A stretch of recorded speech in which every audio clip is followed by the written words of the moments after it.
Welcome, friends, it's the Movie Film Podcast. Movie Film Podcast, enjoy the show. Zachy and Brian are talking about the movies. Movie Film Podcast on the radio.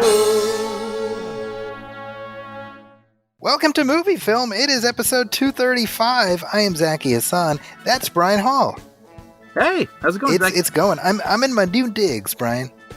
Yes, tell me about it. What's the new studio like? It is. Where are you? It is. Well, I'm in I'm sitting on my bed right now. Okay, and that's pretty much it. Man, I'm jealous because you sound great. Well, thank you. Yeah, like if I were to go in my bedroom or the office, it's got this intense echo because it has really high ceilings, and so I'm in the closet. So but it was just great because all these clothes, sort of dampen the reverberation or whatnot. But I'm amazed that you're in your bedroom. You sound like you may as well be, in the perfect recording location. Well, then I may just make this my permanent podcasting palace. Yeah. We'll see how that goes. This I have a renewed sense of vigor now that this move is in my rearview mirror as opposed to bearing down on me, which it has been for the last three weeks. Yeah. Which you just went through a move relatively recently. Yeah, the unpacking. I mean, you're eager to get it over with, but it's nothing like the dread of beginning to pack, and trying to put everything you own into a box or something. Yeah, it is nuts. I last episode I talked about my storage unit that got cleaned out, and obviously that is still my cross that I have to bear. But as I was packing all this stuff up, there was that slight part of me that Sure. It took an extra problem off my hands in terms of where to put all this stuff. The other thought I had was I was remembering as we were moving into this it's a bigger place than we were in previously. I was remembering 14 years ago when you and Sean drove up to help me move out of the one bedroom that my wife and I lived in. This was the day after my first son was born. I was just thinking like that's the stuff I could do back then, where I'd just be like, hey, come up and help me move. Yep. And then you guys are like, okay. Yeah, like the Dukes of Hazzard, we just jumped through the windows of our car and ding, ding, ding, ding, ding, ding, like drove up California. And that was I don't think we've talked about this on this show before. That was the most tired I have ever felt in my life. Agreed. I mean, that was being in the middle of a task and knowing you had hours left and you had next to no juice left in your tank. And you were just like, well, there's nothing I can do about it. And you just push and push. I will never forget the pizza we had, that lunch break.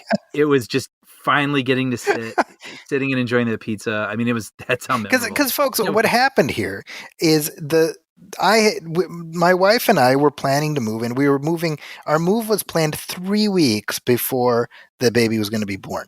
Okay, 3 weeks, and I was like, we'll get settled into the new place, and the baby comes early. And of course, things do not go to plan. And I will never forget, Sean that week was like, "Don't tell Amina, but I'm secretly hoping that the baby comes early so I can see him when he's born."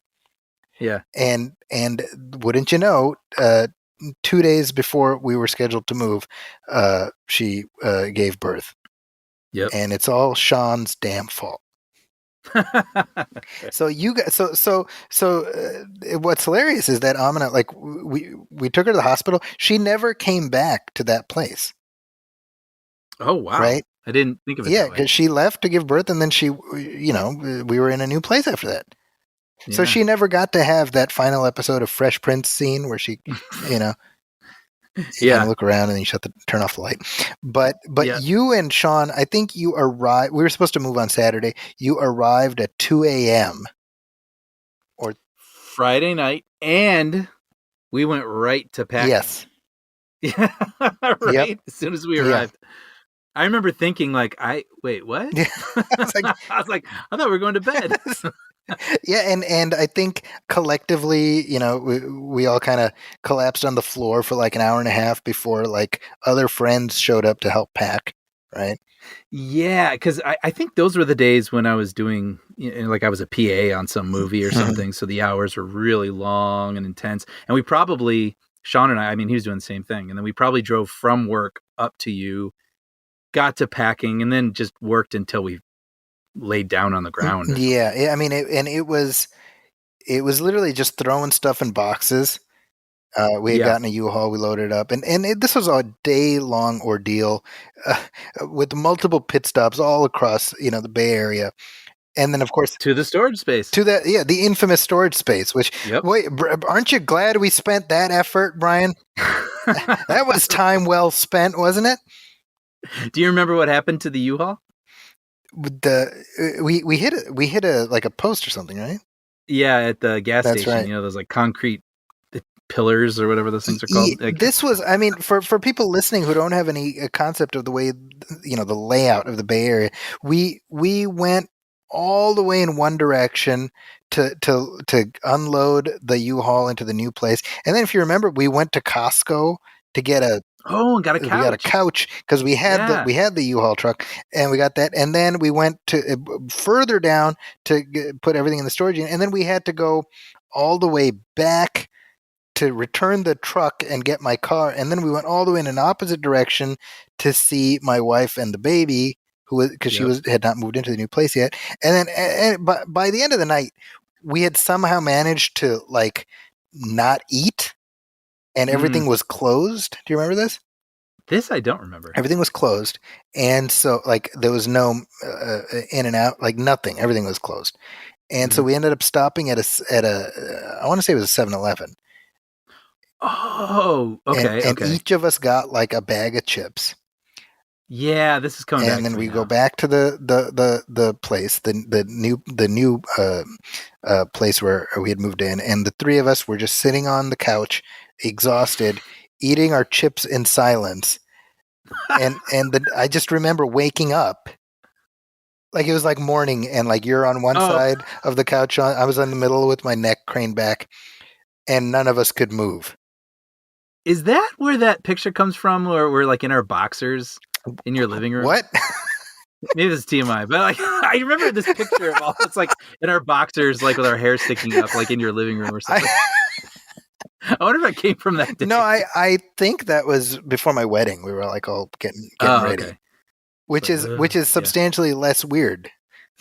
Yeah, I think so. I remember we all just, and like waking up in the morning, and I was frozen stiff in that position, Yeah. And I was thinking about that as we went through the process. We hired movers this time, and I'm watching these guys do their thing, and I'm just like, folks, hire movers. I know. They're so good at what they do.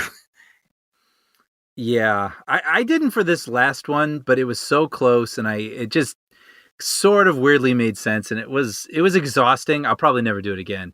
But the move before this one, where there were like these huge appliances, like this current place had a refrigerator and whatnot, but I remember it was just so worth it with like heavy tables, appliances, just hiring people. Yeah, I mean, we, they quoted us like minimum 3 hours, like whatever their hourly rate, but you have to have us for 3 hours. Oh, 3 hours, no problem, because we're moving 5 minutes. I was like, 3 hours, we'll be done in 3 hours. And no, it took like 3 times that. Totally. But yeah, you know what? I'm glad I did it, because I'm just watching these guys work, and I'm like, yeah, that's why you hire professionals. Yeah. Yeah. So that's my PSA for this episode.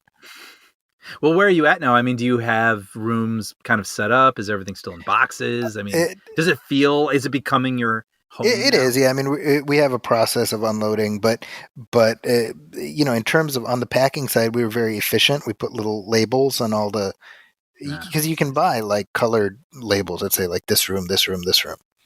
Mm-hmm. And so the movers knew exactly where to put everything. So it's just a matter of breaking stuff down. But it again, there's the relief of just having it like, okay, well, that's done now. Mm-hmm. And there's other issues that I'm going to have to deal with later, but the move is not bearing down on me. Yeah. And that's nice. Yeah. That's great. Good. Congratulations. Thank you. The first thing we did, of course, was get the TV mounted. Sure. Because that's it's not a home if you don't have your 4K TV mounted on the wall. I mean, my house was not a home, Brian. It's the family hearth, right? That's right. And you put your couch, and now you got a living room. Yeah. So I'm excited not only to have that done with, but it's now screener season. So screeners have started arriving, and so what are the screener movies this year? So far, I guess I have not had a chance to pay a great deal of attention, but some of the stuff that I expect will be arriving soon is like Belfast, which I'm actually looking forward to seeing. Yeah, same. That looks pretty good, and I've been sort of out of the loop, to be honest. Like, I have not been paying attention to the awardee stuff, awardsy. Yeah, I mean, movie going is just a little different this year, right? And it's also kind of wild. I just saw that Bond, like a month later, is now available. I was going to bring that up. Yeah, it's like you can rent it for $20. Yeah, so I'm gonna talk about French Dispatch in just a minute, but I just saw it, and it came out like I think a week ago, and there's already a Blu-ray release date. Wow. And I was like, wow, what a time. I don't think there's any going back. Yeah, there's almost no discipline to having to wait for it. It's like if you can forget about it for 2 seconds, it will show up in your living room, It's so true. I mean, remember when, like, for Batman 89, it was like a year later, right? I mean, yeah. Home Alone is the one I remember. Sure. Because I was like 10. I love that movie, and you had to wait almost an entire year for that to come out on VHS. See, because what I remember is Batman Returns being priced to own by Christmas, I want to say. Mm-hmm. And that was that was new for it to be that soon. Right. So that was the one that kind of break the... that feels like it to me. I mean, maybe my facts aren't in order, but at least, certainly for me, I was like, oh, that's different, And that's what, like, yeah, 6 I remember, months probably?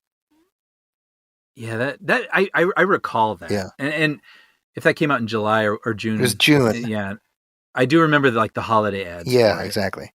But I'm sure we talked about this on the ET commentary, but in a different sort of way, I remember that came out in 1982, and then it wasn't put on VHS till like 1988 or 89. Which still baffles me. Like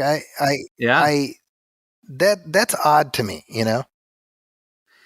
Yeah, I mean that whole movie had kind of an interesting life, right? Because I mean, for a while they wouldn't even show it on television, right? And I remember when they did, it was like on Thanksgiving, unedited with no commercials. Okay, and you're like, wow, how does this movie get such like a special treatment? Yeah, well, I think it was like for a while the #1 movie of all time, right? So yeah, it was like a gem, a special gem that they would, take out of storage and sort of let everyone ooh and ah. That's right. Yeah, on occasion.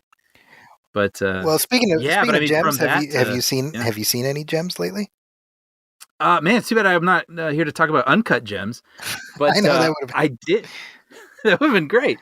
No, I saw Last Night in Soho, the Edgar Wright movie. Did you have any interest in this? I do have interest because of Edgar Wright, but it's not particularly on my radar. I was like so on board for this because it just looks so different. I know Edgar Wright, even though in some ways you could almost say he's not as recognizable as Wes Anderson, but he certainly has a voice that is immediately identifiable, right. I think. Yeah. A filmmaking voice. Yeah. I was just ready for something completely different. I had absolutely no idea what the plot was to this movie. I mean, I knew it was some sort of seemingly time travel movie where a girl goes back to the 60s and there's murder and there's neon lights. And I was like, you know what? I'm in. Like, let's do this. So I went, I think it was opening night. Wow. And it was one of those experiences where you're like, yeah.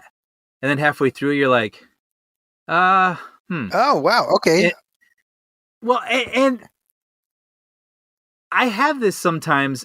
I think too much. This is something I have to admit to. I think too much sometimes when I'm watching films because I'm just thinking about process, and I'm thinking about the story, and I'm able to enjoy movies and watch movies, but I am doing that simultaneously. And sometimes it's unfair because then I'll get to the end of the film and I'm like, oh man, I skipped ahead.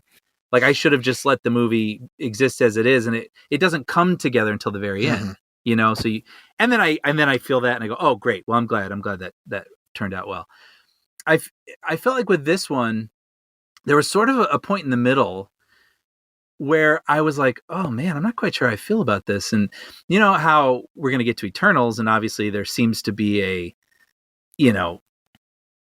overwhelming take on that film, right? So you kind of go in knowing that, oh, people sort of feel this way or that way about it, but not knowing how anyone felt about this one. I was like, oh man, I feel bad. Like I really wanted to be like super thrilled about this one. And then come to find out that it seemed like a lot of people had my take on it. Sure. Which is that the visuals are just wonderful. The editing is definitely Edgar Wright-ish, but it's not as intense or as pronounced as it normally is. Okay. But something about the story is just missing a component.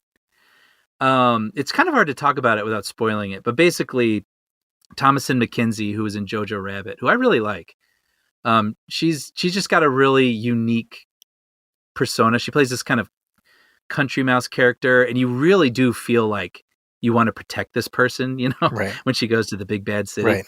And she has this obsession with the 60s, thanks to her mother, who has since passed, but through her record collection and whatnot, she's like, oh, wouldn't it have been nice to be in the 60s? And so when she goes to this fashion school and the city seems to be a bit overwhelming, at night she has these dreams where she is existing in Soho in the 60s, where it's all lights and there's this huge poster for Thunderball and these clubs and singers, and Anya Taylor-Joy plays this girl named Sandy, and they're not the same person. The Mackenzie character is like observing the Taylor-Joy character, but she almost seems to be, they almost seem connected in some weird way. But basically, as it goes along, the Taylor-Joy character, who wants to be a singer, gets kind of mixed up with some shady people and things get really grimy. And Mackenzie has to reckon with the idea that the 60s may not have been as fun as they seemed. There was a lot, like we always talk about the good old days, but were there ever any good old days? Yeah, right. There may be things we miss, but there was also a lot of things that we don't think about or want to remember. And that's sort of where the story goes. But unfortunately, it's really hard. I would love to do a spoiler thing with this if you ever watch it. But I'd like to, yeah. Basically, when we keep going back to the 60s, and I enjoyed it, but it gets a little repetitive, and you're sort of like, okay, like where's this like going, right? And I don't know, it almost feels like a really great idea that was like a draft or two away from realizing exactly what it wanted to say or something, or becoming like a perfect metaphor. And then when you get to the third act, the last 20, 25 minutes, I've seen a lot of people say that's when it fell apart for them. Okay. And I'm afraid I can't disagree. Interesting. Okay. I like accept it for what it is, but I don't think it's what people wanted. And so it's kind of interesting. And so, but I will say it's one of those movies that's so ambitious and so interesting that even though it doesn't completely land like you wish it would, I could absolutely see watching it again and, possibly picking up on more things and maybe going easier on it in some places. But I have to say, yeah, it didn't quite live up to my hopes for it. But it is still really cool that Edgar Wright has the ability to make these completely unique, original stories that only he could make, So I think if the trailers looked appealing to you, if Edgar Wright's appealing to you, I think it's worth just the intake of, visuals and music and all the sensory sorts of things. Right. But as a story, unfortunately, I feel like it deflates a bit by the end. Well, you've got me intrigued. I'll say that. Yeah. So I would love to know what you think of this. Well, I expect I will be watching it at some point in the next couple weeks. Yeah. Oh, great. Well, maybe I'll go to screener. Yeah, that's fingers crossed for that. Yeah. Yeah. And then let's see. I had one more. Oh, French Dispatch, which Wow. we've talked about. Yeah. Yeah. Exactly. I mean, we've spoken on here. I'm a big Wes Anderson fan, and it's almost a cliche now to say that a Wes Anderson movie is the most Wes Anderson-y that he has ever Anderson-y. But this is truly the most Wes Anderson-y that he's ever Wes Anderson-y. Like it's sort of an ode to New Yorker magazine, and it is an anthology movie, if that makes sense. If that even, or an omnibus, I guess is a better word, where it's almost like you're rifling through a magazine and there's 4 stories within, and they are not related except for the fact that they take place in this one specific town, and they are very different from one another. So I think the complaint that he gets a lot is that he is so meticulous, right? I mean, he's almost so focused on the visuals and the perfection of what's in the frame that the characters almost become like dolls in a dollhouse. And I would like push back on that a little bit. Like, I think especially in the earlier, like Bottle Rocket, especially, I mean, to me, that movie's about the relationships, although that was before his style really took off to, Mars. Right. And even, Rushmore, of course, and Tenenbaums is a little colder, but there's still like good drama in it. But this one, I gotta admit, yeah, I would like to watch it again because it is a lot. Okay. I mean, the stories are very different, and they're so short. I mean, say like 30 minutes or something each, and they're very densely packed, and there's so much going on. And this was one where I can't disagree, where some of the characters felt a bit more like dolls, props for his sort of diorama. But I would say some more than others. Like there's 3 stories, and the first one is about a convicted felon, a murderer, who is in jail, and his prison guard, played by Lea Seydoux, and it's Benicio del Toro as a prisoner. She becomes like his muse, and he becomes this painter, and these people become really interested in his art. And that one I really enjoyed, but I felt like just with a twinge more heart or sweetness to it, it might have gone a little bit further for me. The second one is about this student revolution in France in the 60s. And I got to be completely honest, if that one just kind of flew by through my eye holes and ear holes and just out the other end. And if I was thinking, like, if I had to take a test on what this second one was about, like in school, I would like fail. I that one just kind of flew past. But then the third one was probably my favorite piece, which was Jeffrey Wright plays this journalist, and he is sort of like the food reporter, but he ends up telling this story about this police chief and how his son is kidnapped and the whole plan to get him back. And it involves a chef. Like food is sort of a little component that's threaded through this kidnapping tale. And that one, like I would throw that one on again tonight. I'd really like to watch that one again. I thought it was the best of Wes Anderson in that it was really complex, and it was funny, and it was wistful and kind of sad, and it was kind of violent, and it's kind of all the above. So yeah, for having 3 or 4 stories in there, I mean, I would say for me personally, it was a bit of a mixed bag. But I could definitely see checking out again because it's almost the same thing I said about Edgar I was about to say. At the very least, it's so much sensory information, and it's from stylists that I like so much that I could enjoy it again simply revisiting the tableau that they've created. Sure. You know what I mean? And I wonder if I might be more engaged a second time just because there was so much that my eyeballs were just poring over and studying the whole time. But I am sure, this unfortunately wasn't one of my favorites of his. I'd put it somewhere like middle for me. I have to admit, I am surprised by where both of these conversations took us. Yeah. Well, what about you with French Dispatch? I mean, what is your relationship with Anderson? Which ones have you seen, and which ones do you feel like might be sort of missing from your Anderson punch card? I've seen most of his movies. Uh-huh. Like I'm trying to think. I mean, I watched Bottle Rocket at your behest because you gave me a copy of that, and you said this is one of my favorite movies of all time. So I said, okay, well then I'm watching it. So that was not my first Wes Anderson movie. I'm trying to think, what was it? It must have been Rushmore. I was gonna say I would figure it'd probably be Rushmore. Rushmore. So okay, so the ones I've seen. Yeah, I mean, I've seen Rushmore, I've seen Tenenbaums, I've seen Life Aquatic, Grand Budapest, which I absolutely loved. I have not seen Mr. Fox. I'm sure there's some I'm missing, but I've seen the bulk. And so yeah, I saw Bottle Rocket later, and so yeah, I was struck by how very sort of quote unquote normal it was. Right. But I did enjoy it. I think of his films, I think the ones I've liked the most are probably Rushmore and Grand Budapest. Those would be at the top for me too, yeah. I think. So this one I definitely want to see. I'm very curious to see it, but yeah, again, I'll wait for the screener to arrive. Yeah. He does some of his tricks, that he tends to have up his sleeve, but he does some new ones that I kind of enjoyed.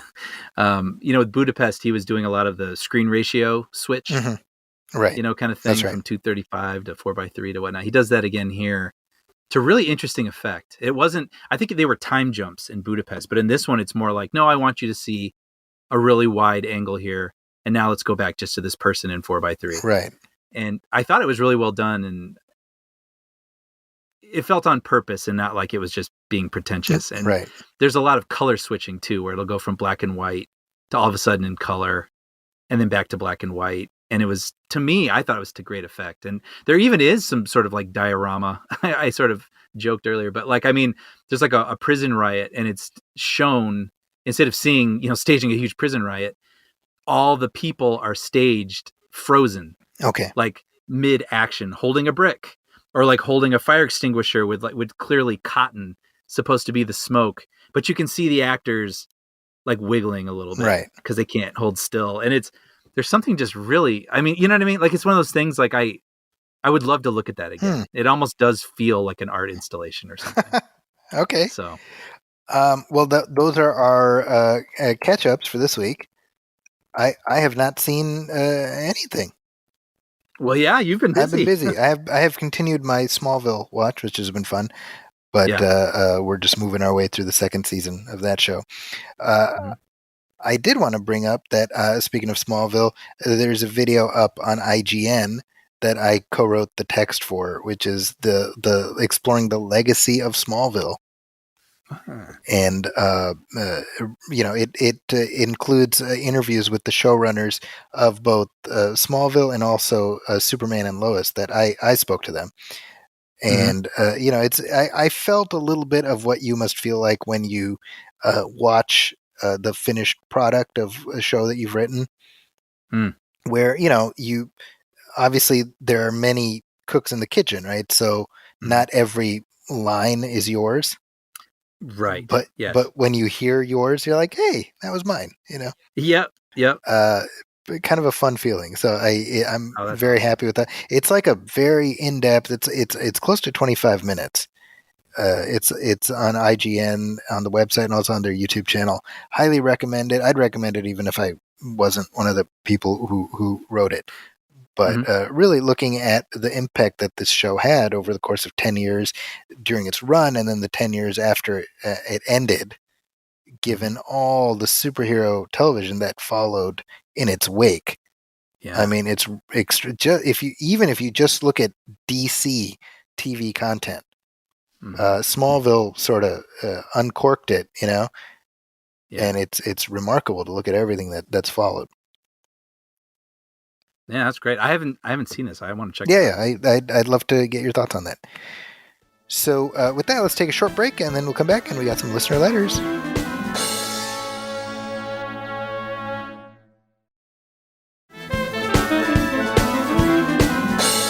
And we are back. And hey, Brian, we got a Well, we got a couple messages here. This is fun. We got a message here from Corey Hebine, who was commenting on the comment that you made in reference to, I don't remember how this came up, but I said the word scuttlebutt at some point, as one does in 2021, and you said it sounds like a 90s movie starring Jonathan Taylor Thomas. And so Corey says, well, you must have subconsciously knew that it was real, because while cleaning my basement, look what I found. And he shows a video of a box of vintage VHS tapes, and he pulls out a video, one of those big fat white cases. Like those Disney clamshell cases, right? And it's a scuttlebutt, Brendan Fraser as Scuttlebutt, starring Jonathan Taylor Thomas. And so you and I ended up really having a lengthy discussion about whether that was in fact real. Well, because I saw it and I lost it. I laughed so hard. And then I started feeling like questioning reality, because I thought, wait, did I pull that out of some sort of like little crack in the back of my brain? It had been tucked away all these years? You reached into a multiverse. Well, yeah, because I was like, well, maybe I did know what I was talking about. And then you were like, I'm not so sure that it's real. Yeah. like it's an elaborate prank, and he like photoshopped like a cover. And then we went back and watched it again, and I was like, wait a minute, I think you might be right. So at this point, I am in awe of the effort that Corey went to in creating this elaborate facsimile of a thing that does not exist. I'm going to praise all of us, because I'm super proud that I came up with something that, when I saw that, I absolutely believed it was real, because I convinced myself that was that good of an idea, or at least something that could have existed. And then Corey completely held something in his hands that I absolutely accepted as reality. And then you were smart enough to take one step back and be like, hold on a minute. So I'd say a round of applause for all of us. There you go. Hey, participation trophy for everybody. Yeah. So thank you, Corey, for the effort that took. I appreciate that. Incredible. Thank you. We had a lot of laughs over that. And then here we go. This is from James Mullins, who says, July 16th, 2022, 25th anniversary of George of the Jungle. You know what you should do, but do you have the courage, the integrity, the spare 91 minutes? I hope so. Now, James has previously requested a George of the Jungle commentary. I should mention this. Really? This is the second time. And you know what? I applaud the hustle. I don't know. Maybe we got to I kind of want to now, right? This is so hilarious. I'm looking at it actually now. You should do. Do you have the courage, the integrity? I've never seen it. You've never seen George of the Jungle? No, and it's only 91 minutes. It is 91 minutes, which is, I know for Brian, that's the most appealing part of this entire discussion. Yeah. But yeah, it is. I mean, I haven't seen it in a while, but I enjoyed it very much when I first saw it. Yeah. I like Brendan Great Fraser. cast. Yeah. Brendan Fraser, Thomas Hayden Church is in it. And it was the first movie I saw, what's her name in? Judd Apatow's wife. What's her name? Oh no, Leslie Mann. Mann. Yeah. First time I saw her was in that. It is. I mean, did you ever watch the old cartoon show? No, it's just one of those things that I was aware of. Okay, and I could sing the whole song, and I don't know why. Yeah. What does he need to watch out for? That bush tree. No, I was just kidding. Brian. But yeah, I don't like. It's like Bullwinkle too. Like some of these things from the '60s that you didn't really see a lot of, but for some reason you know a lot about. Well, I will say this, because of course Bullwinkle and George of the Jungle were both from Jay Ward, the same animation company, and the Rocky and Bullwinkle movie is just it's terrible. It's not very good. I haven't seen that. Yeah, it's terrible. But George of the Jungle is pretty good. Okay. Hey, well, I mean, I'll put it on my calendar. There we go. All right, look at that, James. Yeah, that's a coming. I guess we backed into it. I don't see why not. It took us like 5 years to get around to Aliens. It's gonna take us one to get to George of the Jungle. So there you go. 91 minutes works in a movie's favor. Well, thank you for that, and thank you for everybody who has written in and asked, like, hey, where's your Eternals episode? And to all of you, I'm saying, hey, settle down. It's here. Come on. We have lives. You know what's funny is, I know both of us have been really busy lately. And there was like even a moment today where I thought like, oh, we might have to push to tomorrow. Yeah.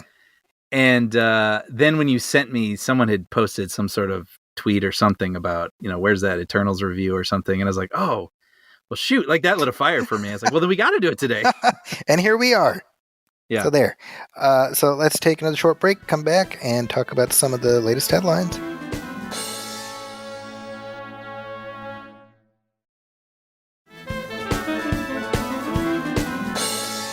All right, we're back, Brian. Yes, we are. And a little bit of sad news just to start us out. Dean Stockwell has passed away. Yeah. As of earlier today. Just earlier today, we got the news that he had passed. He's always been one of those, that guy. Mm-hmm. Obviously from Quantum Leap growing up. I think people of our vintage would mainly remember him from Quantum Leap. Yeah. And so recently for me, when I watched David Lynch's Dune. That's right. I was like, hey, it's Quantum Leap. What did you think of that, by the way? We didn't get a chance to talk about that. Oh. Well, you know what? Let's talk about Dean Stockwell. Yeah. Yeah, I actually... I was actually just feeling that. Yeah. But, and on the Lynch tip, like, so he was also in Blue Velvet. He was like one of Lynch's guys. Yeah. And Paris, Texas, which, by the way, is one of those films I feel like comes up all the time in sort of like filmy sort of Instagram things and whatnot. And I've never seen it. Have you seen that? I have not seen it, although you're the third or fourth person today to bring it up, as a result of his passing. Yeah. Yeah. And Married to the Mob, that's another one. He was nominated for an Oscar for that. Yeah. The Rainmaker. What was the other one I was seeing here that I mean, tons of TV. Air Force One he was in. He's in The Player. Yeah. I mean, he was, as you say, he was just one of those, hey, that guy's. And in a way, like his role on Quantum Leap, he was so perfectly suited for. Mm-hmm. Did you watch that show? I did. That was more my parents' jam. Sure. And it was like something I watched with my parents. Yeah. So I wouldn't watch it week to week necessarily, but it's like a memory of something I did with my parents. I really like the statement that Scott Bakula put out in reference to his passing, where specifically, he's talking about how, there was enough of an age difference between them that Dean Stockwell served as very much a mentor to him. And how, that show largely worked because of the chemistry that they had with each other. Right. And he talks about, not merely the just, being able to work together with him, but like the behavior he modeled on set, the way he looked after child actors and made sure they were being treated well and things like that. And this is what Scott Bakula says, where he's like, the way he acted showed us how to act. And I was thinking about how that's what people say now about Scott Bakula. Oh. Isn't that interesting? Yeah, that's like nice. People literally who've worked with him say every set I've been on now, I look at what Scott Bakula did and I said, that's how you're supposed to act on a set. Yeah, that's the way it should be, right? Right. Like carrying it on. Yeah. So it's, to me, that's ultimately what else can you ask for than to be remembered as somebody who left a positive mark on people's lives, Yeah. Well, R.I.P. Yeah. That said, yeah, he does have a pretty key role in Dune. In the Lynch Dune. One of those movies, I feel like I even remember going into a KB Toys, probably in 1988 or something, and in the bargain bins were these like Dune coloring books. Yep. And it felt like Star Wars, but it wasn't quite Star Wars. Like I could sense it, Yep. Yeah, I just kind of missed it all these years. But after having watched the recent iteration of Dune, I was like, well, if I could go watch the whole story in about 2 hours, like what's the other half? Yeah. And I was fascinated with how much overlap there actually was. Sure. In terms of the scenes included, dialogue. I guess a lot of it, taken from the book. Kyle MacLachlan was kind of an interesting lead. Yeah. I liked him. It's interesting too because it does feel pretty Lynchy. Yes. Like you have that, like you say, that giant vagina monster at the beginning. And it keeps doing these like close-ups of its mouth while it's talking, which you're like, ew, please stop. And like, can you zoom out? Yeah, but it feels like very Lynchy. Like these kind of like creatures and sort of close-ups of people's mouths and things like that. And it was a weird marriage of all the above. It felt like a weird marriage of what I know of Dune, of sort of a Star Wars. It was probably impossible as a year after Return of the Jedi, impossible not to feel a little bit like Star Wars, but also of Lynch weirdness. Yeah. And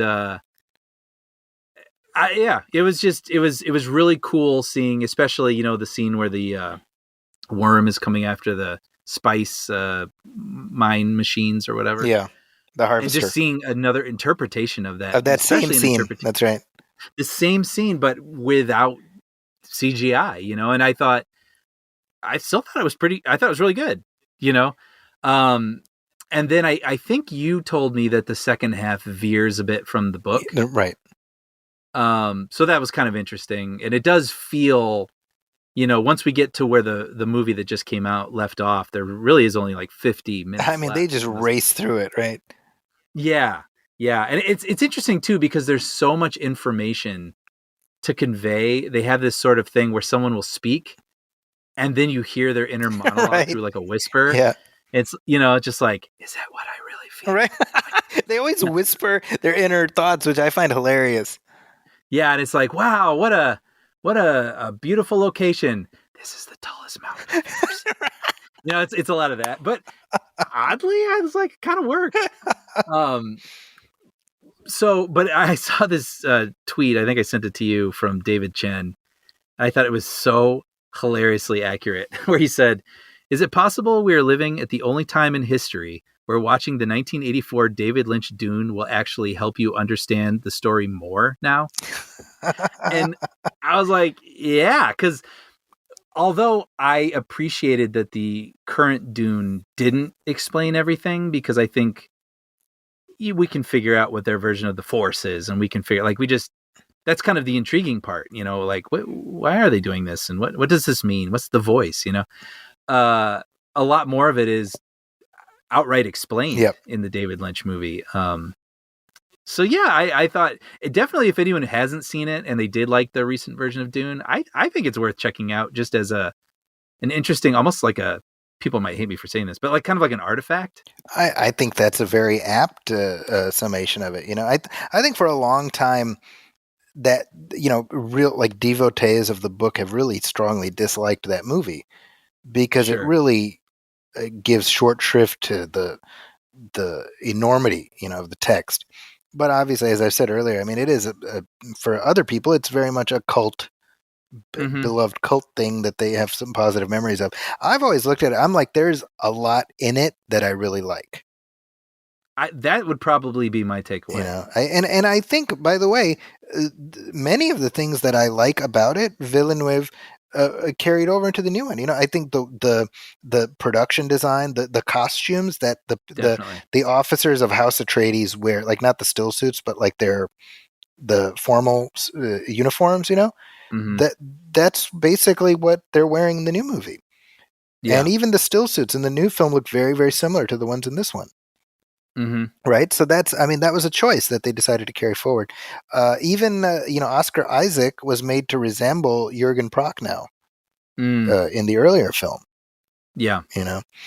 Great. I really like many of the casting choices. I think Patrick Stewart as Gurney. Mm-hmm. I mean, he's Patrick Stewart, for goodness sake. Yeah. You know how old he is in that movie, by the way? 24. Dude, are you kidding me? But are you serious? He's like 40. Oh, dude, all right. Look, this goes back to Scuttlebutt. I'll fall for anything, guys. He's young enough though, where you're like, oh wow, I was like, maybe he's just like Steve Martin, where he's kind of always looked like that, you know? Yeah, I believe Patrick Stewart was like 44 when Star Trek started, right? And that was Okay. 87. I can't believe I fell for that. At 24. Okay. I was like, I don't know, maybe. I mean, but that's the thing. I mean, you go bald and you're pretty much stuck at old.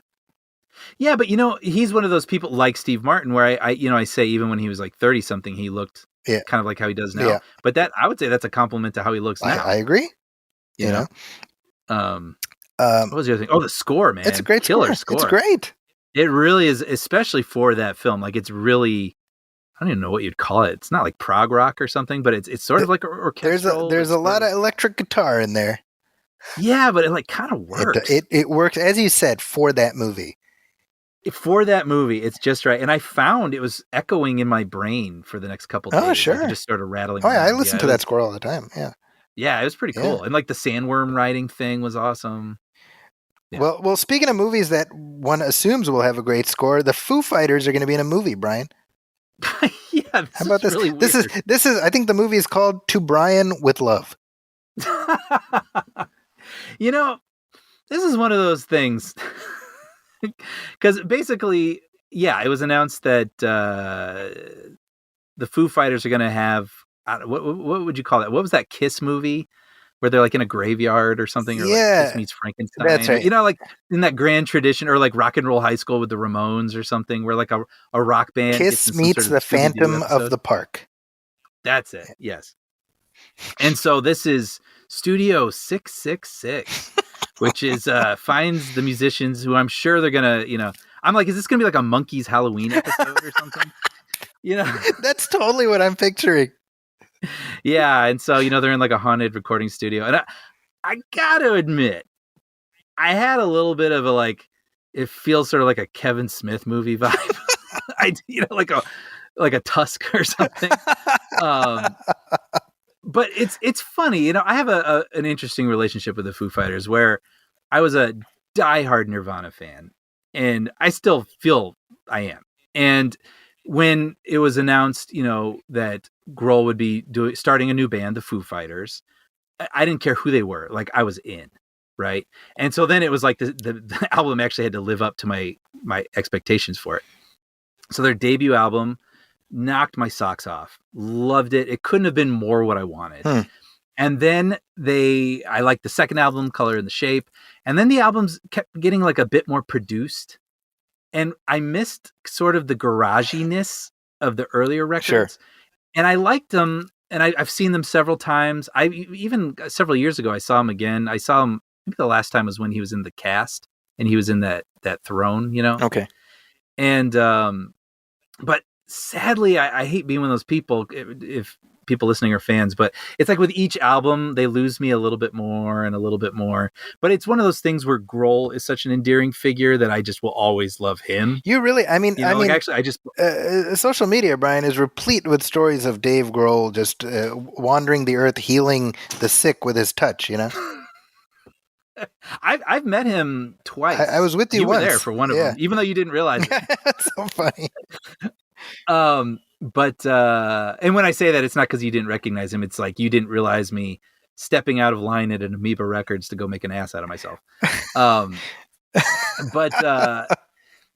I just bought his, new memoir, and I'm like a couple chapters in, really enjoying it.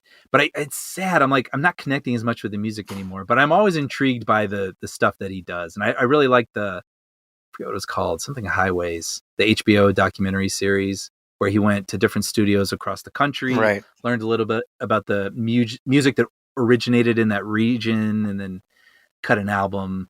So yeah, I gotta admit, I got a little when I heard Sonic Highway it was called, by the way. Sonic Highways, that's what it was. But hey, we'll see. It's kind of it's like Jeff Garland, Will Forte, Whitney Cummings. It sounds great cast. It almost sounds like they're neighbors and they made this during COVID, right? Or something. Yeah, you know what I mean. Like they all lived on the same street. From an idea by Dave Grohl.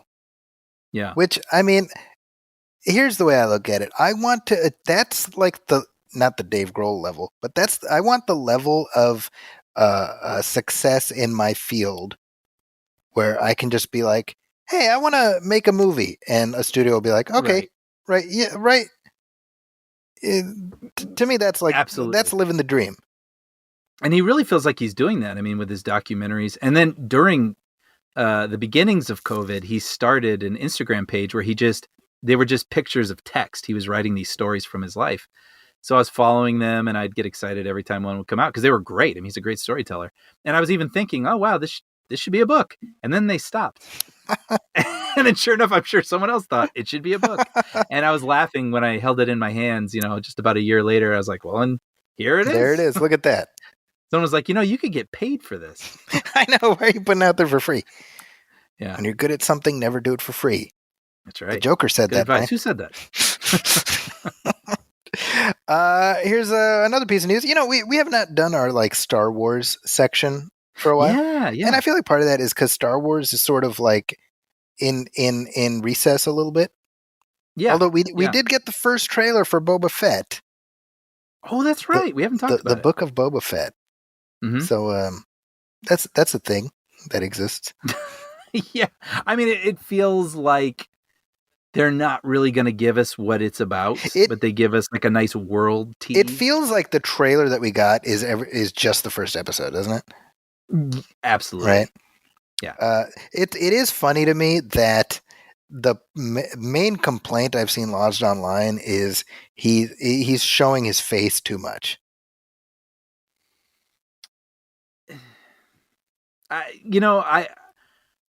What do you feel about that? I'll say that I understand.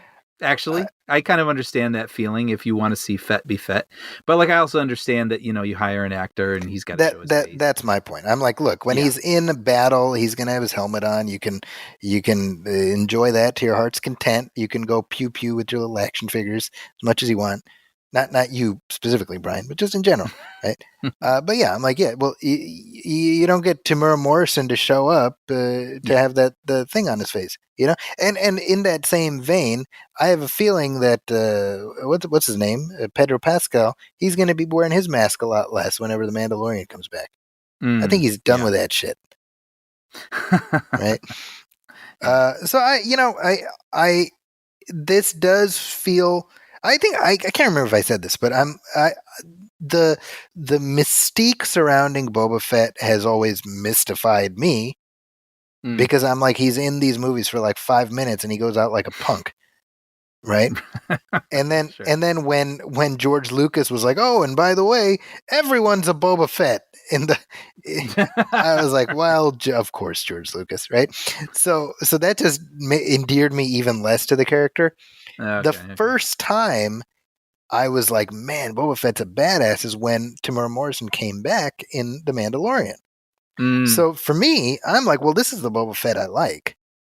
So sign me up. Yeah. And if this is more from the Mandalorian people, they seem to know what they're doing.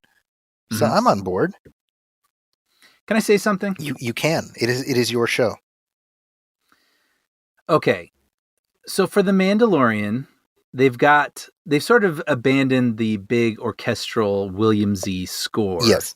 And replaced it with sort of a kind of tribal, modern, westerny, tribal sort of guitar almost sort of thing. And I think it suits it, right? Having said that, I am beyond stoked for this Obi-Wan Kenobi show. Yes.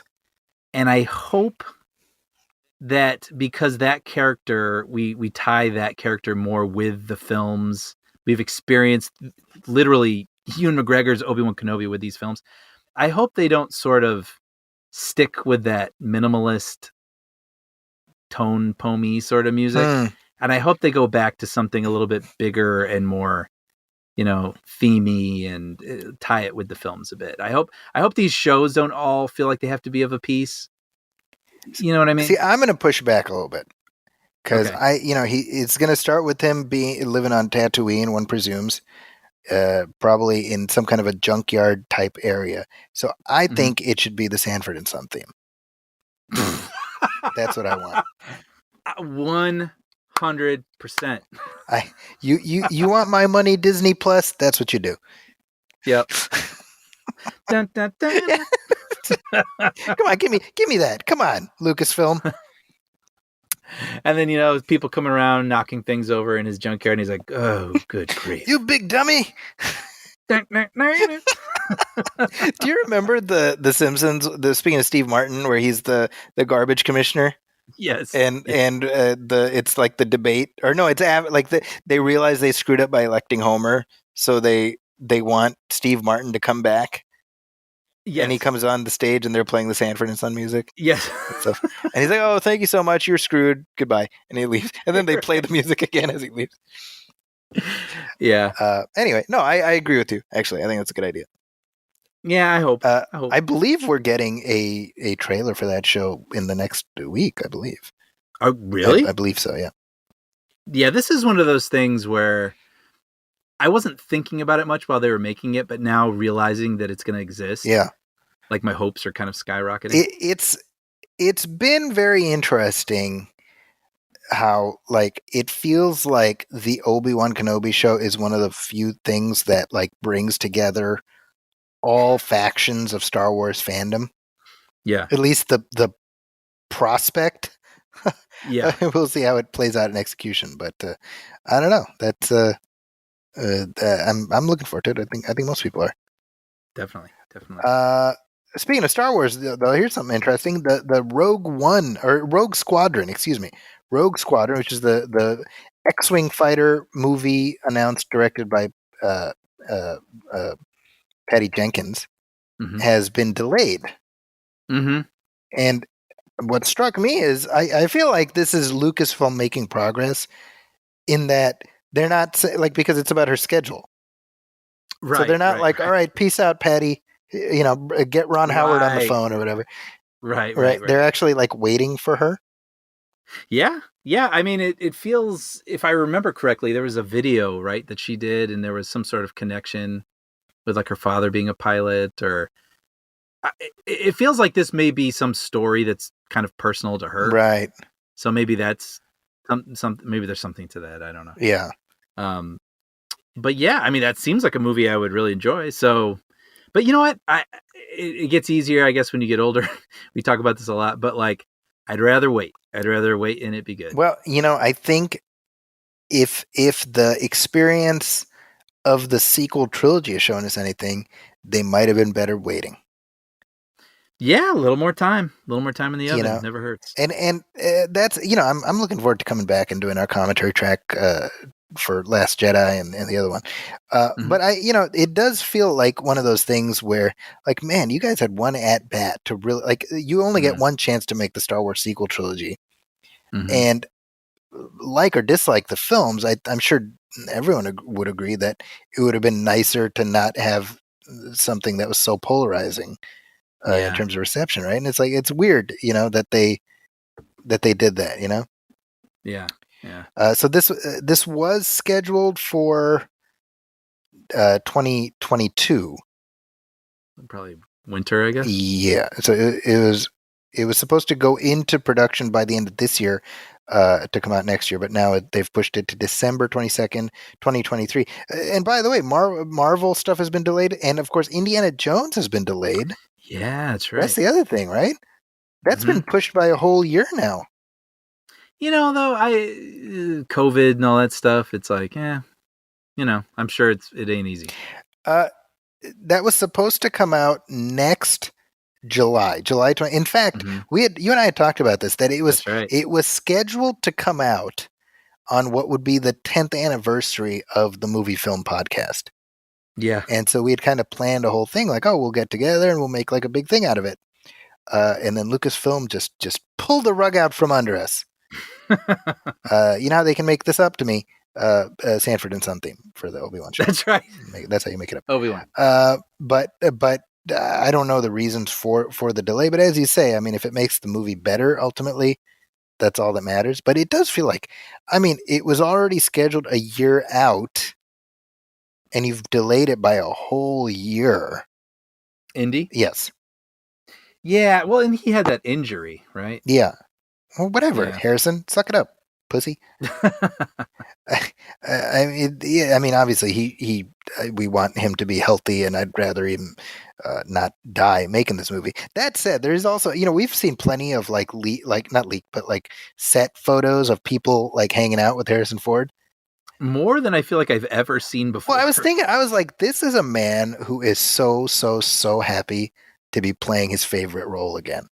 That must be it. Right? Right? He's just in a great mood. I mean, all the pictures, I feel like I've never seen pictures with him, honestly, with like selfies from people at grocery stores and whatnot. Yeah. Did you even see that one where he lost his credit card? Yes, I did. Yeah. Yeah, and he takes a picture with the police officers and the guy who found it. He's just smiling, holding his card up, and I'm like, who is this guy? Like, so it's great. I hope, and maybe this is just projection on my part, I hope that is a result of him being happy with the film that he's making. Yeah. You know what I mean? Yeah, me too. There have been all kinds of speculation about what's in the movie, and I have no idea what's true or not. But, ultimately what we want is a good farewell for this version of the character, assuming that, I'm under the assumption that at some point we're going to get another non-Harrison Ford Indiana Jones. Somewhere down the line, exactly. But also we need John Williams to be, feeling up and ready for this. He is definitely doing the score right as of now. Right. I just mean as we keep delaying it, Well, like one presumes he's already writing his music, and I would hope so. But yeah, I mean, I don't know. At some point he's going to want a nap, isn't he? Like, no, I would. No napping, Williams. Speaking of Williams, here's another piece of news. This is only slightly tangentially related to this, but Brian Williams is leaving NBC News. How about that, Brian? Wait, what do you mean? Brian Williams. He's leaving NBC News. Oh, is he? He's really? been like with that network since forever. Wait, he's where is he currently? Because wasn't he sort of disgraced for a moment? Yeah, so he was. I wasn't sure if you were setting me up for a punchline. Not a punchline. No, just okay. Sorry. Yeah, just happened to come across the wire that he was the anchor of the NBC Nightly News, and then he became somewhat of a fabulist in that he would go on various talk shows and things and be like, I remember this time when I was on an Apache helicopter over Iraq, Right. He'd be like, I remember the time that I was in the biplane that shot down King Kong. Boy, I'll never forget that. It was a lot of that, and a lot of it he was making up. So he was moved over to NBC News. MSNBC, where he'd been since like 6-7 years, I guess. I see. So he's leaving NBC for other pastures, or is he retiring? Well, I'm assuming he's going to land somewhere else. But I mean, he's been with NBC for like 30 years. Wow. I mean, certainly as long as I've been aware of TV news, he was like the Tom Brokaw's pinch hitter. Yes, right. Absolutely. Yeah. Whenever he was like the what do you call it? The person who's in a play. The understudy is the understudy. Oh yeah. So and then when Brokaw left, I mean, he was the guy. He was the guy for a minute, and then he had to be like, I remember when I blew up the Death Star. I'll tell you, that was me and my friend Han. Computer for me, no sir. I thought my friend Han wouldn't come back, but God bless him, he did. So Godspeed, Brian Williams. All right, so anyway, let's take another short break, Brian. Brian Williams is leaving. Brian Hall is very much staying. Yeah. So he's still with us, thank goodness. But he'll be here on the other side of this break to talk about Eternals.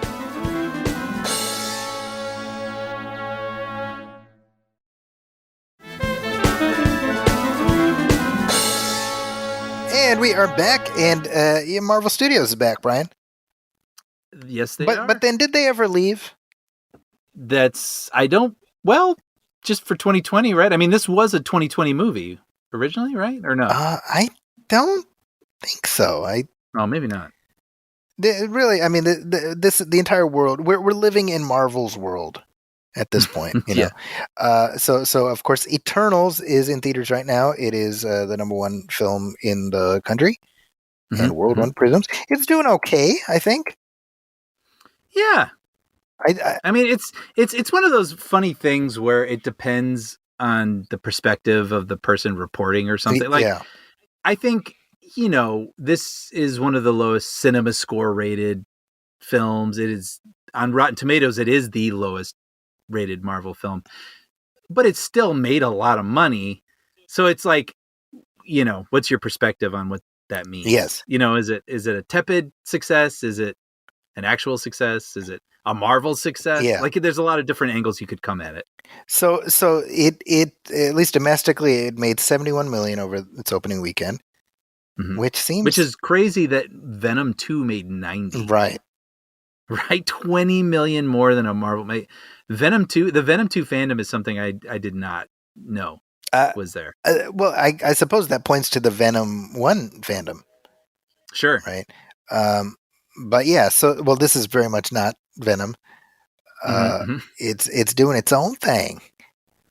It's its own. It's directed by Chloe Zhao. It is based on the comic book series by Jack Kirby, and it is certainly a movie that exists. I have thoughts on this movie. Wait. I have thoughts on this movie, but I want to hear what you thought. Really? First? Okay. I mean, I can go. Whatever. No. I am very interested in your thoughts. So I didn't like it. It sort of sucks saying that because everybody's piling on it. So it's making me feel unoriginal and cruel. Yep. Totally. Yep. In that, yes, you are unoriginal and cruel. Totally. Yes. But on top of that, I also didn't like the film, and now I went into it knowing it was already at like 48% on Rotten Tomatoes. Right? Okay. But even though I'm not as like an easy lay with these Marvel movies as many people are, like I always want to go in having it knock my socks off. You know what I mean? And so even with this one, I was like, look, everybody's hating on it. Maybe because it's different, maybe because it's more, I don't know. But I'm going to give it like a fair shake. And like right off the bat, it's like these characters I don't really know or I haven't connected with. And then there's this like, I was reminded of those creatures from Lady in the Water, that M. Night Shyamalan movie. Yeah. These really bad CGI looking dog creatures. And I was, there's all this like melee going on. And I was like, oh no.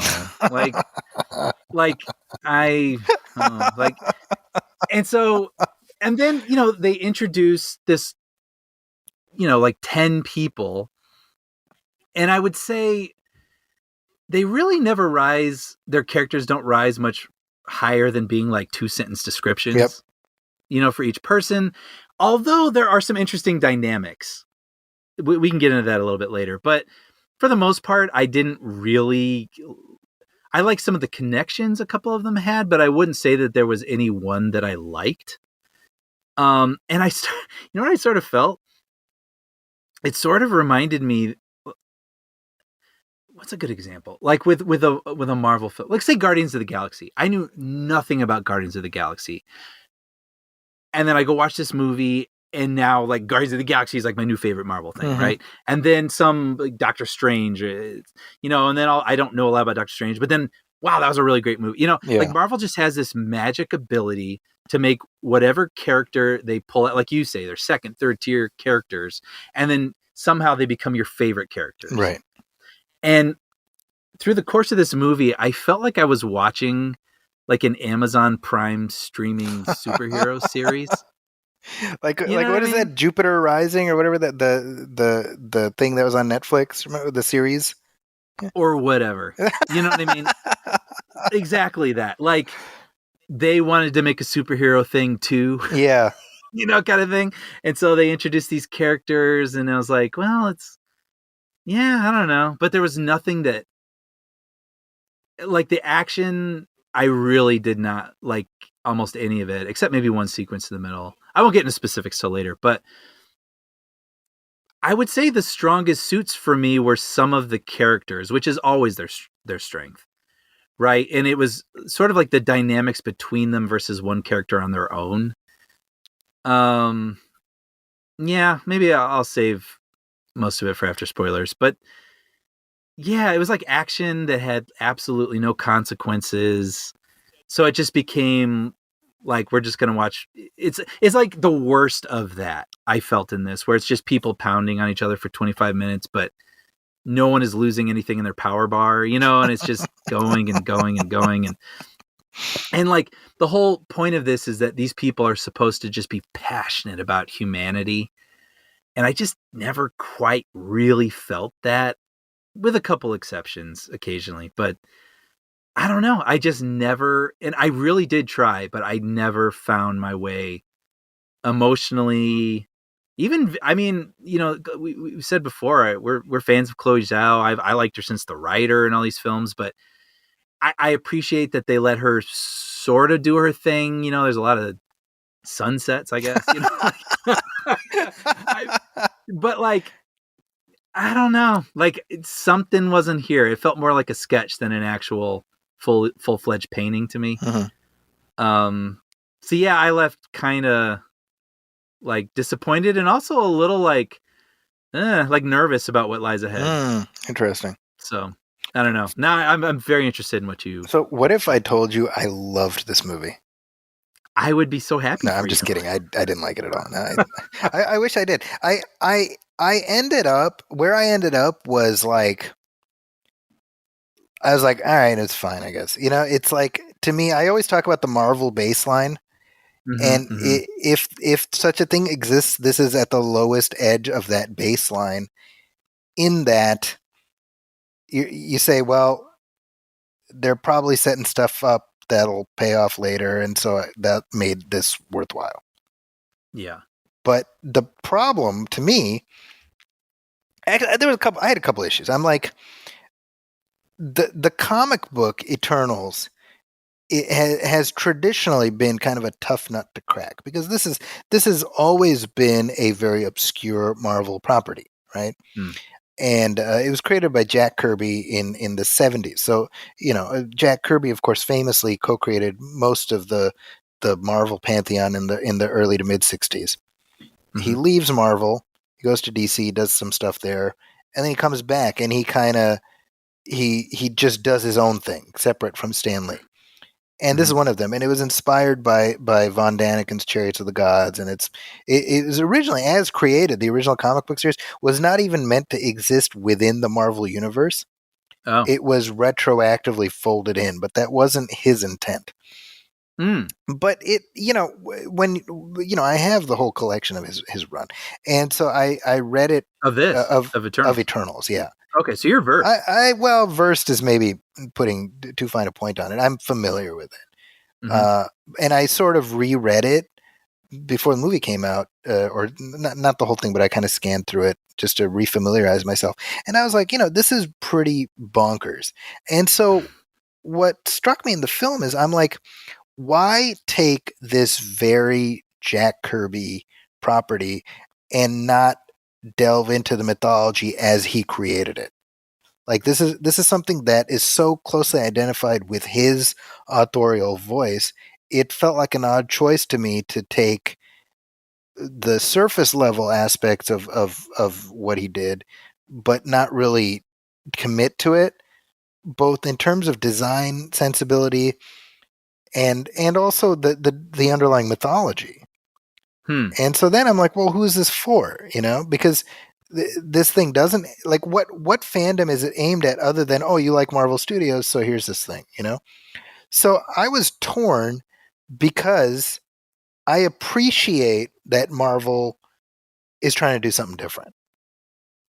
Right? So I appreciated the intent. I'll agree with that. I'll agree with that. I'm like, hey, you know what? Sometimes you got to swing even if you're not going to hit it, right? So fine, I appreciate that. I know what I felt. You were talking about like watching Last Night in Soho, and halfway through you're like, I'm not feeling the way I expected to feel. And that was me halfway through, and then at the end I was like, I don't really care if I see any of these characters again. Yes. Other than the characters in the post-credit scenes. right? And so to me, Yeah. I'm like, that's a fundamental problem. I'm like, Yeah. the film situates Cersei, played by Gemma Chan, as its main character, and I just found her dull. I didn't find her interesting. Federica and I were saying, like, she just felt kind of lifeless. Yeah, right. You know, and especially if she, well, yeah, like whatever. But no, I think it's safe to say she's supposed to be like a leader. Yes. To some degree to these people. And so it feels like, again, the whole point is they're supposed to be these guardians of humanity and like lovers of humanity. Yeah. Right. And I just never really got that sense from any of them. Yeah. And there's even, she has this romantic relationship. Actually, there's much being made of the first Marvel sex scene. Which is like the most, like, I mean, it's like, okay. Yeah, I was like, this is really just making me more uncomfortable. And like, and honestly, I felt like you had to have it because otherwise I would have never believed that she and Icarus had any sort of romantic connection. Yeah, totally agree. They had negative chemistry. and this movie depends on their love story. Yeah. You know what I mean? And so I don't know. Like, I don't know if it's the characters. I don't know if it was the direction they were given. I don't know the script. Like, I don't know. But I definitely didn't buy their chemistry. I saw, this is a tweet from at Spider Swars, who said, I think he summed this up in a way I didn't think about. He says, "Eternals is a beautifully shot Wikipedia page." Yeah. And it really does feel like that. And in that it's cycling through this mythology that is gonna have some import down the line, right? Sure. And the thing is, Marvel is always that. Marvel is always, oh, here's this thing, and then here's the thing that sets up the other thing, right? And that's just you know what you're getting. Yeah. But this one, more than most, felt really subject to that.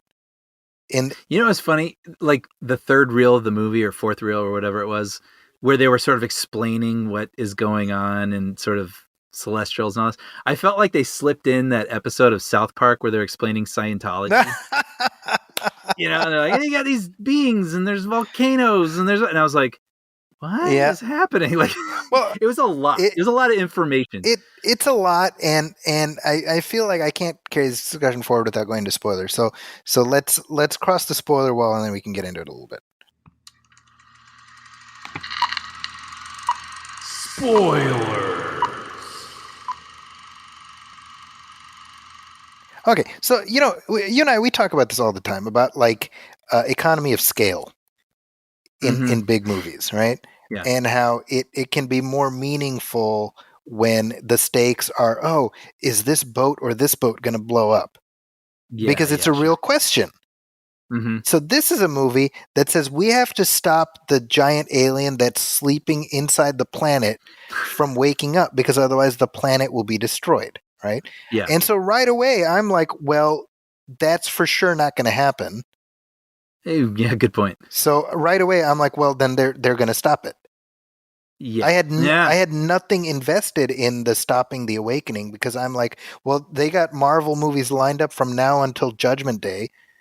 Mm-hmm. So I know just as a matter of course that, well, they're going to stop it. Now that said, I feel like they arrived at somewhat of a compromise. It's like, yeah, but now there's like a weird friggin' hand, like giant hand just frozen there forever. It looks like the Iron Giant sticking out of the ocean. Yeah. Just forever. But that was a problem I had fundamentally, where I'm like, this celestial mythology, it's just too big.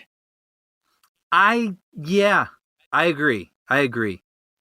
It might be too much for me to like continue to be invested in. This is the thing, right? And it tells you something that even Marvel, the comic book universe, only sparingly incorporates this stuff in, because it's just too big, And so for me, again, I'm looking at this in terms of like, what else do you do with these characters, right? Like, you know what I mean? Like Guardians of the Galaxy, as an example, which they were like, less high profile even than the Eternals, probably, when that first movie came out. But the movie ends and you're like, man, I can't wait to hang out with these characters again. Mm-hmm. You know, Mm-hmm. Shang-Chi, just 2 months ago, Mm-hmm. you know, like I saw it with my kids. They're like, oh, you know, I want to be Shang-Chi, Mm-hmm. right? With this, it's you know, it's playing that idea of superheroes as gods and they inspire our myths and all that. And I think there's something interesting there, and that's from the comics. But what the film does is take what I think is the most interesting aspect of the mythology, which is that the deviants are not these like monsters and whatever. They're grotesque looking beings who are both good and bad, and they're just as complex as the Eternals are. Now that's crazy, right? Because I'm almost like, tell me more. Yeah, I mean, like what? that's interesting, right? So the character Crow, Kro, who is the monster at the end, who you know, he's absorbing all of the essences, and at the end he's sidling up to Thena, played by Angelina Jolie. Like, that is her love interest in the comics. Okay. Right? Wow. And it's this idea that she is this goddess and he's kind of this monster, and they're in love with each other. And I'm like, well, that's interesting, right? That's interesting. Right? That's a movie. Right? Yeah. And so that's what I mean. Like, you're taking like, if you're not the only thing the Eternals has going for it is the mythology that Kirby created. I'm like, well, why not just do that then? Right. You know, notwithstanding, you have to make changes. I get it, but like, you know, here's another example. This is a head scratcher to me. I'm like, Icarus is not a bad guy in the comic. He's like the hero. He's the main guy. He's the main Eternal. So interesting. So instead of the Ajax character? Well, so essentially, think of Ajax as like the Professor X character, and Icarus is like the guy on the field. Does that make sense? Okay, yeah. Right. So I mean, he like look at any Eternals comic book, and Icarus is front and center. So I'm like, okay, well, the audience for this is so narrow. The fandom for this, like, why would you do that thing, which is just going to piss off those fans? You know, and you know, it's odd to me because, just again, I'm not hugely invested in the comic book. I'm like, if you are, that would piss people off. It's the equivalent of having like Thor betray the Avengers, right? Which is odd. Like, it's a choice. Yeah. You know? And so I just thought that was strange. You know. No, yeah, I agree. You know, and as a result of that, it just made me think about, like, what do you want to do with these characters? You know, you know what? That's my big question. Like, are these supposed to be anchors in the movies moving forward, or is this just going to be? Then we're going to get, you know, stick to our. I mean, sadly, without Chadwick Boseman, but the Black Panther universe, and right? Doctor Strange, and are those guys still going to be sort of our anchors because we know them, and then these people become a part of the collection? Like, you know, I don't know. It feels like that because, I think the problem the Eternals have in the movie is the same problem the Eternals have in the comics, is that they make for interesting supporting characters as part of just the backdrop of this enormous universe. But as the focus, they don't command a whole ton of interest. I mean, the character Cersei, who in the comics, she ends up joining the Avengers. She's a very interesting character in the comics. I didn't see that character in the film. Agreed. You know, and so that's it's just, it's weird. I mean, it insofar as the baseline goes, I'm like, all right, well, this is at the lower end of the baseline. Do I regret having watched it? Again, no, I guess. But I didn't feel what I hoped to feel at the end, which is a sense of like, oh, well, you know, what's going to happen to them next? It's more like, okay, well, we've got Harry Styles. That's kind of interesting. I guess let's see where that goes. And then we got Kit Harington. Let's see where that goes. But both of those things are only tangentially connected to what is in this movie. Right. So that's a problem. Because I'm certainly not like, oh, what's going to happen to Icarus? No. Right. Which, and by the way, this is just me, but in the comic, right, Icarus is living among humans, and he goes by the name Ike Harris. Okay. And so for as long as I've been around, I called him Icarus. Oh, funny. I just thought that's what it was. So Yeah. I'm like, am I wrong? Because I Right. feel like Kirby, that's what he was doing. Like Icarus. But Right. anyway, that's just me. But That's funny. I'm fairly certain. I was actually, my kids were asking me about this. They're like, is Icarus dead? And I'm like, I don't think he's dead. Because it shows, like, at the end, he, like, flies into the sun. Oh, into the sun. Yeah. And I was like, I feel like if he was dead, they would have showed him die. Like blow up or something. Yeah. So I feel like they've left that open. I don't know. I mean, I guess it doesn't really matter, but yeah. But how do you? I mean, think about this. How do you have Angelina Jolie in the cast, and she's got this established screen presence, and like, and she's good. I thought I liked her character. I thought she did exactly what was asked of her. But like, she's relegated to like the fourth tier. You know, that felt very like an odd choice.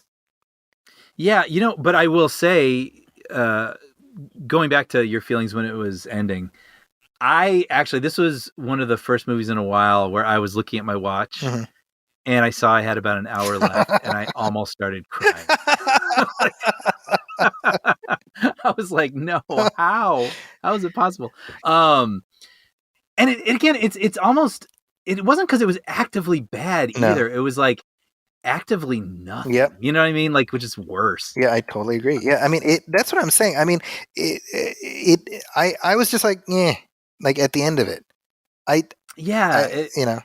The whole end battle, I was going to go somewhere else, and I will with the Angelina Jolie character, but I really, even with Venom, remember we said, and then here we go, like the last 20 minutes are just going to be this, CGI sizzle reel. But in Venom, I was like, you know what? People worked really hard on this. I'm used to something else that, I grew up with, and I'm going to try to like view this as like more of a modern viewer and try to appreciate it for what it is. Right. So I actually sort of felt that too with this. I was like, look, here we go. This is the 20-25 minute fight, but let's do it. Like, let's go. But the problem is, like, they can't really hurt each other. So all they're doing is just coming up with new ways to use their powers to push each other into hills. Yep.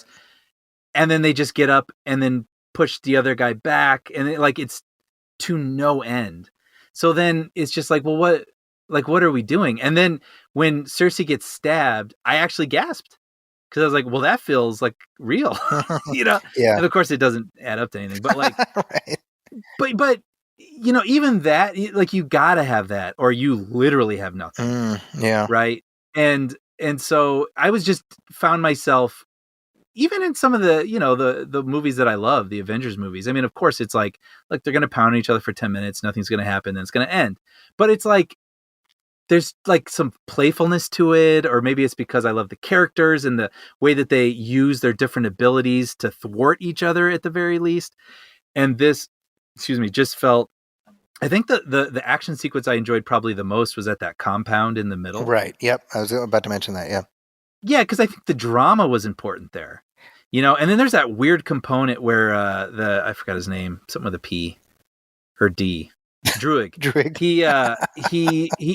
He had those people under mind control, and there was that really creepy visual of them shooting their rifles and loading them and shooting them again. I really loved everything that was going on in that sequence. Yeah. Like, that was really interesting. Wait, sorry. Okay, so going back to Angelina Jolie, I really did enjoy her character's relationship with Gilgamesh. And I liked that character a lot. Me too. Yeah. So, and also even Sprite. I found Sprite to be really interesting. Yeah. And I think it was because she had like conflict. Right. Where she's kind of in love with this guy. She's been alive for thousands of years, but she will always be a child. Like, there's just people, even when, I think is this her introduction? Like, she's in a bar, she's flirting with a guy, right. But she's having to project that she's older because she can never be older, and I was like, well, that's a really interesting drama, and, Angelina Jolie's character being burdened with so many memories, her mind is starting to turn against her. And then Gilgamesh being like, well, I'll take care of her. Even it's like, somewhat like an owner and their crazy cat. It's like, I'm willing to get scratched up and beat up for the rest of my life because I care about this, right.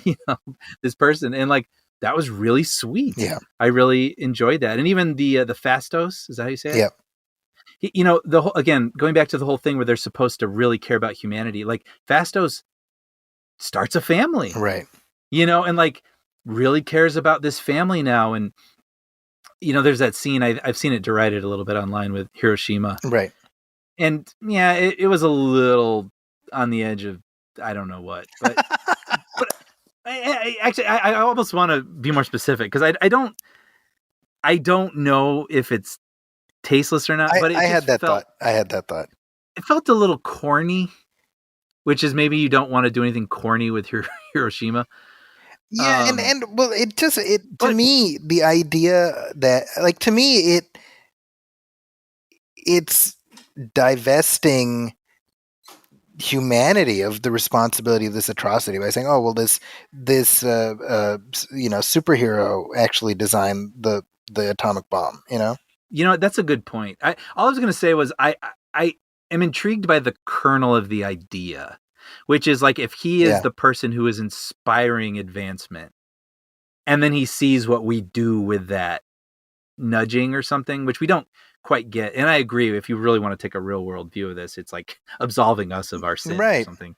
But I at least sensed his relationship with humanity and him sort of having his regrets, and Druig kind of like, well, why don't we just help them all be nice? And, I don't know. I wish I had felt that more from the leaders, so to speak. I don't know, but yeah. So, and I want to bring up Kumail Nanjiani too, because I thought he was fun. I liked his character. I think the choice to have him like peace out at the end, I actually thought that was interesting. So, do you feel that was for a story reason or for like a real world reason that he was not there during the climax of the film? The real world in the sense that like the actor was not available or something? Yeah. Like if interesting. I don't know. It was just something. It felt to me like they were kind of like, well, we've got enough like characters on our plate. So yeah, and I understand that, but then they start talking about this Unimind thing, and they're like, it's going to require all our minds. Except, did you think like he was going to like show up at the end? I'm here now, everybody. Yeah, and Federico was joking that like he was probably on an airplane somewhere, and all of a sudden like, no. Like, I like that didn't ruin the ending, by the way. I'm just bringing it up as like I thought it was a unique choice, which I appreciated, where you have a guy who's like, he's a superhero, but he's just like, you know what? No, I'm out. Like I believe in what the Celestials are doing, but I'm, I can't. I don't want to take sides, so I'm out. Like that's different. I can appreciate that. That's different. As a character. Yeah, I mean, we haven't seen that before. I liked the valet character. I thought he was very funny. Yeah, he was great. He was he helped take away some of the self-seriousness. Yes. Maybe. I don't know. This was my thought ultimately when it ended. I'm like, the comic book, I don't, I've found is a tough nut to crack. So should I be surprised that the movie also was a tough nut to crack? Mm-hmm. And I don't have anything particularly invested in the comic, so I wasn't disappointed in this as a bad adaptation or a as a reflection of the comic books. But I just felt like, other than advancing the MCU ball and filling a release slot, I don't think this movie accomplished very much. Yeah. Yeah, no, I agree. And it's funny, our friend Sean, I saw him over the weekend, and he said his kid was like, is this a Marvel movie? He's like, yeah. And he's like, is Captain America in it? No. Is Iron Man in it? No. Is Hulk in it? No. And I know for all of us who have seen these 25, 26, whatever they are movies, we're just going to keep going with it. But I do wonder if like we're going to start missing some of our people, I think it's a smart idea that they are keeping those franchises alive. With, for example, Captain America 4 is coming. Sure. With Spider-Man, of course. Yeah. And so I think this is what I'm saying. Like if we were relying on Eternals to keep the the throne warm, so to speak, I would be more concerned. But I'm more like, well, I mean, shit, we got Spider-Man coming next month. We got Hawkeye in like 2 weeks. I mean, this is just one of many. So in that sense, I'm like, it's adding some texture to the background, and that's fine. Yeah. I will be very shocked, however, if we get an Eternal sequel. Did you see that at the end of the credits, though? Eternals will return. Well, I think we'll see those characters again. Yeah. You know? I mean, I would assume they. And to that point, right? So the first credit scene introduces us to Star Fox, played by Harry Styles, who is the brother of Thanos. So in the comic books, both Star Fox and Thanos are Eternals. Oh, okay. And I believe, if I'm not mistaken, Harry Styles, who plays Star, he's like, "Oh yeah, I'm an Eternal, my fellow Eternals," or something to that effect. So, like, I'm curious if they are going to delve further into the Thanos family tree, and I mean, given that character is pretty popular, they'll use that as a way to sort of make these characters seem more interesting. Yeah, I will say that as far as casting goes, man, Harry Styles is like a perfect choice for that role. Because he looks... Is he? I know nothing about him. He looks exactly like the character from the comics. Oh, really? Yeah, so the character is called Eros, and his superpower is he has the ability to stimulate the pleasure center in people's brains. So, really? So essentially he can make anyone fall in love with him. Oh, that's so funny. he's always been kind of a slightly rapey character. Oh, so I don't know. I don't know how they plan to do that, in the movie era. But insofar as casting goes, it's a pretty good choice. Now, the second credit scene involves the character of Dane Whitman, aka the Black Knight. He's about to become the Black Knight, one presumes, when he picks up the haunted ebony blade. So here's a little backstory, Brian. The ebony blade is sort of like the inverse of Excalibur or Mjolnir. Okay, so it's darkness. That's exactly right. It's not whosoever is pure of heart. It's whosoever is impure of heart will take on the powers of the Black Knight or whatever it is. So that's why if you look at the box, right, it says "Death is my reward." It's like scratched into the lid because you can imagine that whoever's wielding the sword before was given longevity of life, and because of the sword, because it's powered by the impurity in you, and who doesn't have impurity, right? Even me, Brian. Yeah, true. I was just like, true that.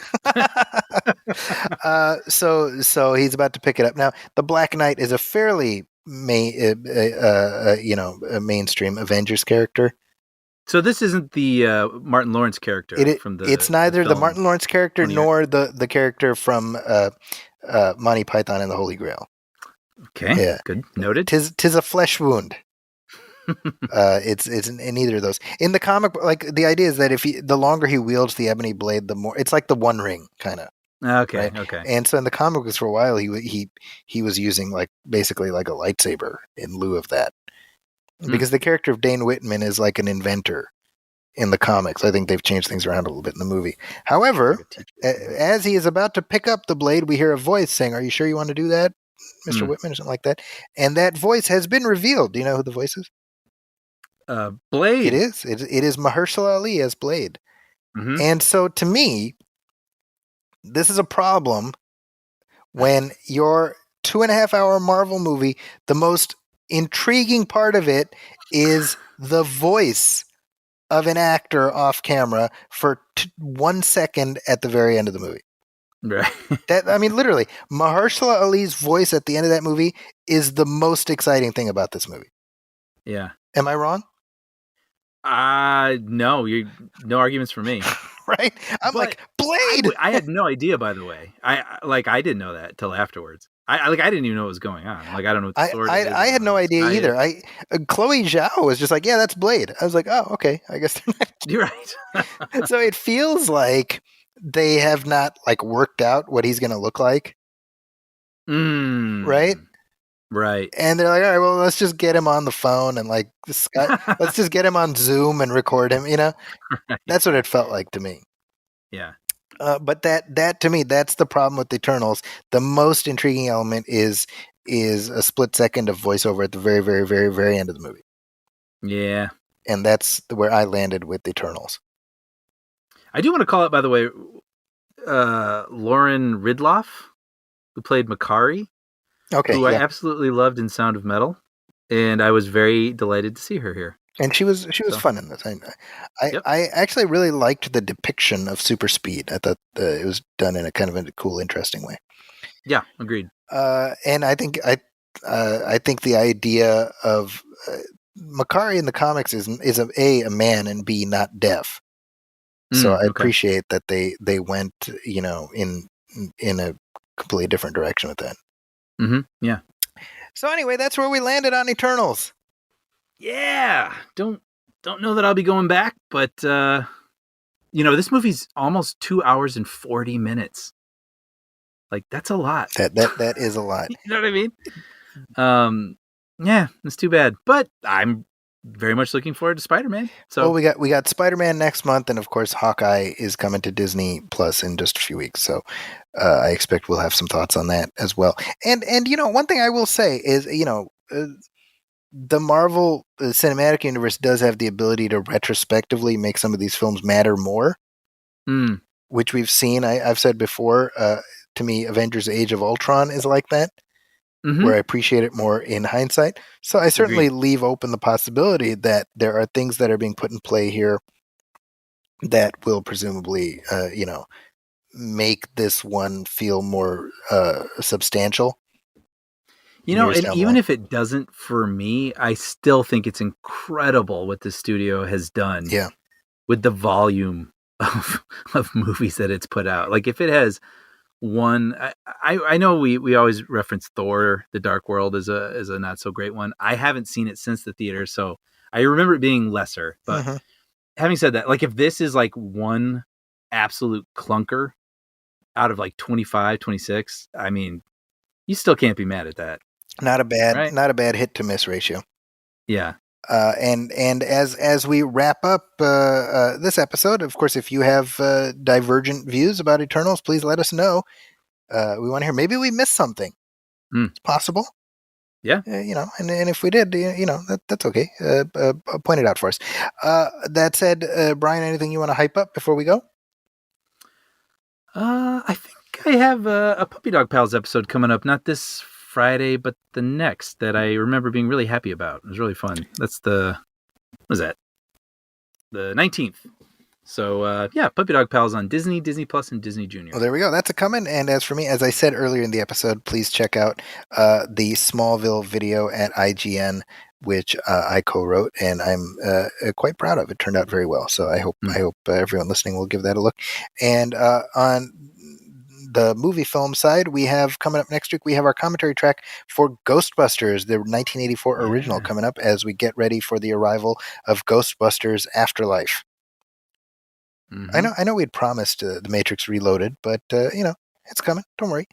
It's coming. I rewatched it. I'm ready. Ready to go. But other stuff comes first, and then we'll prioritize accordingly. And it'll be nice because it'll be a lead up to the new movie. The new Matrix. It's perfect. So if you have any questions or comments, please send them to us at moviefilmpodcast@gmail.com. You can also hit like on our Facebook page, facebook.com/moviefilmpodcast, and message us there. As always, please go to Apple Podcasts and leave a review, leave a star rating. Every little bit helps. If you're looking for me online, you can find me on Twitter at Zacky's Corner. That's ZAKIS Corner. That's also my website, justadded.com. And of course, Brian is everywhere and nowhere. He is Dark Man. And of course, Puppy Dog Pals, as he said, that's coming. I like the Dark Man thing. Thank you. And so we'll be back next week and the week after that, hopefully. So thanks everybody for listening. Until then, we will catch you next time. Welcome, friends. It's the Movie Film Podcast. Enjoy the show. Zachy and Brian are talking about movies. Movie Film Podcast on the radio.